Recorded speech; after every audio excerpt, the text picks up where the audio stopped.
Hey everybody, got this cool new little place that I've been allowed to fly. It's a private spot. The nice thing about it is I can go here and practice any new setups that I've got. It's just down the road from where I live, so I can walk here or come round on my bike. Got all my kit in my backpack. I can lock the gate behind me, so I know that no one's going to suddenly appear out of the shadows around the corners. So yeah, I'm really fortunate and thankful that I can have this place. I'll quickly show you around, show you the sort of kit that I bring out to these venues with me, and we'll get some flying done. So usually for these more local and, should we say, exploratory flies, I often come on my Specialized fat bike, just a real nice, comfortable, cool bike to ride, and I have everything in my low pro bag. I can carry a couple of drones and even one on the outside as well if I really feel that I need to take extras with me. Tools and radio kit, goggles, everything's all in there. I'll take you through that in a second. This is my fat bike though. Absolutely love this thing. It's a bit of a slug on pavements, but when you're out in the snow or down some riverbanks trying to find some unique places to ride and fly, it does the job nicely. So when I go locally flying and bring my smaller setup, I pack everything in the low pro bag. I was actually familiar with low pro because I'm quite a bit of a camera photographer, and they make some excellent camera bags. So when they brought out a range of drone bags, I just had to have one. So this is the one that I use. I'm not sure which model this one is. There is 2 or 3 different ones, but this is the ones with the external straps on. You've got the little slightly harder landing and takeoff pad if you need it. So if you're in like an area where you've got long grass and you need to be able to get a takeoff, you can lay your bag down and take off on this harder pack here. There's probably several ways to pack this, but basically in the front pouch I have a small range of tools, just with your general screwdrivers, Allen keys and a few bits in there. The side pockets for me make it really good. I bring a couple of these with me to mount my GoPros, so when you've got like some wooded section, you can find somewhere to clamp this and get some really nice unique shots. So I love these. Usually carry one in each side, and then also as well the selfie stick extending just so you can do a little bit of dialogue. And then just in the side pockets, just cable ties and various spares and some props.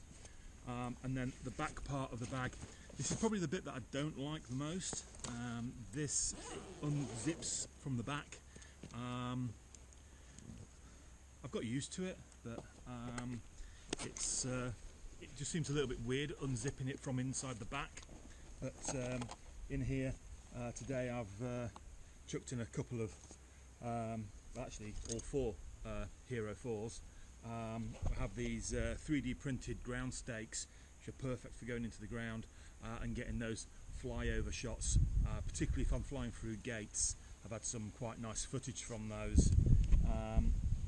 One thing that I do really like is I've got probably about 8 or 9 GoPros between the Sessions and the Heroes, and I've also got the remote control, and this is absolutely great because I can pop this on my wrist and I can start all the cameras, even the one actually on the drone, providing it's within range.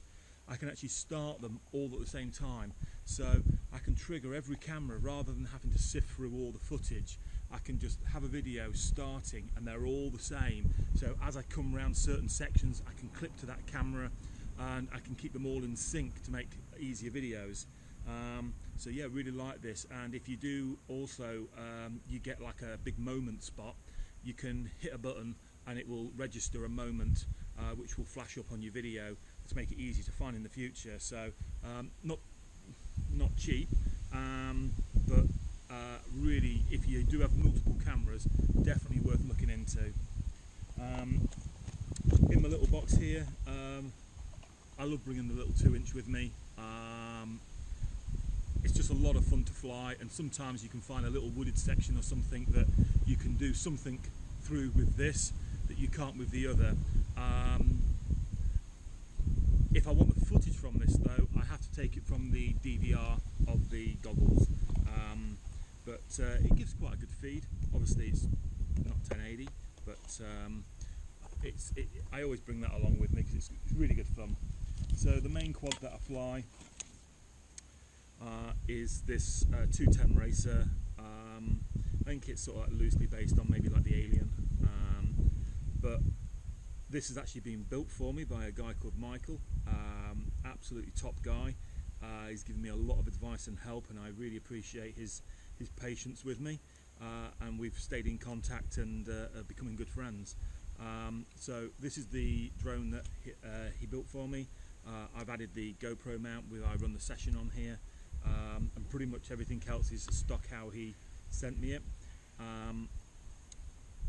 This is now taking a real battering, but it's still going strong, and still today by far my favourite quad to fly. Underneath this pack here we have your transmitter, I have my goggles. I am using the Omway goggles with the Diversity. I had a pair of the entry-level Fat Sharks, and I was getting a little bit of lack of distance with them, and switched to the Omways. The clarity in the screen's brilliant. Pupillary distance alteration and the Diversity, it's really made it for me. And then various packs that I run battery-wise, and a few tools and spares, and that's pretty much what I take out on the road with me. Oh, and there is also a laptop pocket as well. Quite often I do carry the laptop with me. So yeah, that's how I roll.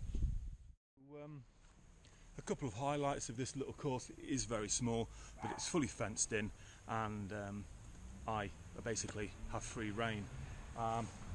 These benches, absolutely brilliant. Particularly this one, I can get straight underneath it even with the 5-inch quad.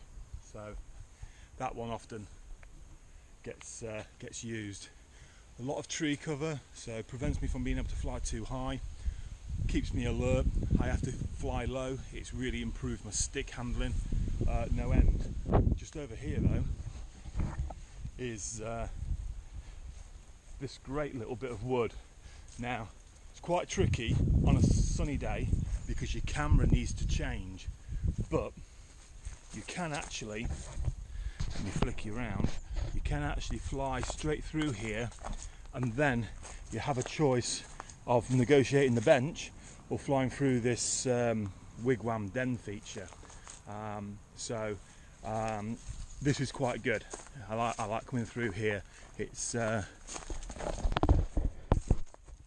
navigatable, definitely. I mean, the 2-inch goes through it without a problem, which it would because it's so small.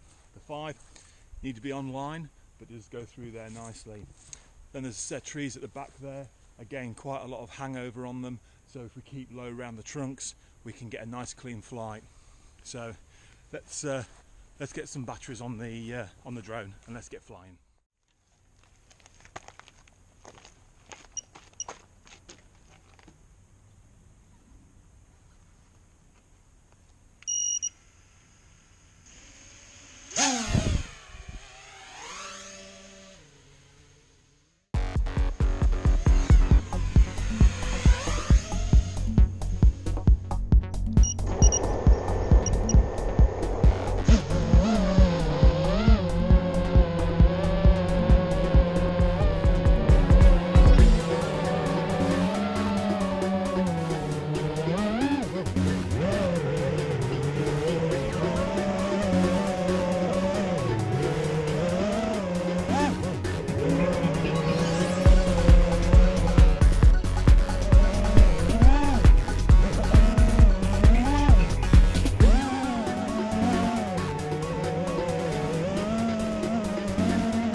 One thing I did get recently, which I think was a really good little idea, is has a MRS 3D printing has printed these little XT60 caps, and I'm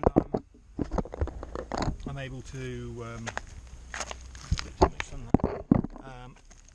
to easily identify which battery is a used pack, and also it protects the end while it's rattling around in my bag.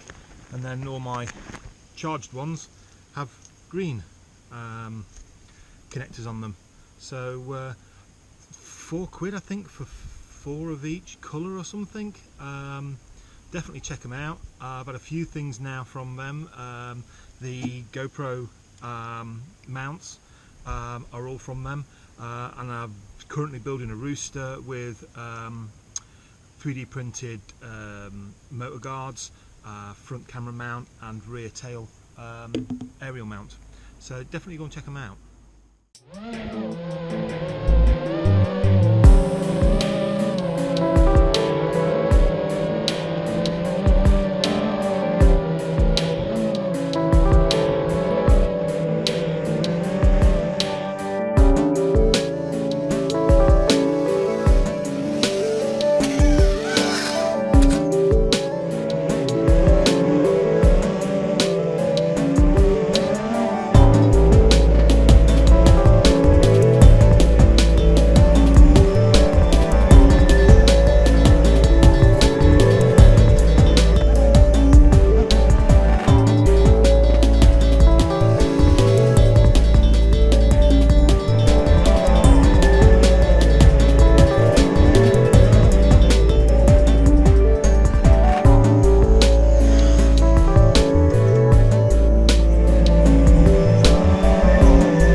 So that's been okay. So that's been a good day flying. Drone's taken a bit of a hammering. We've got several. I've only used this set of props, but I think we can pretty much say they are spent. I've straightened them out and lost the tips off them just by clipping and crashing. But found myself much faster today. Really enjoying this whole experience, to be honest with you. And now it's time to pack away and go home. Bit of maintenance, bit of cleaning, charge some packs and fly again another day. Thanks everyone for watching.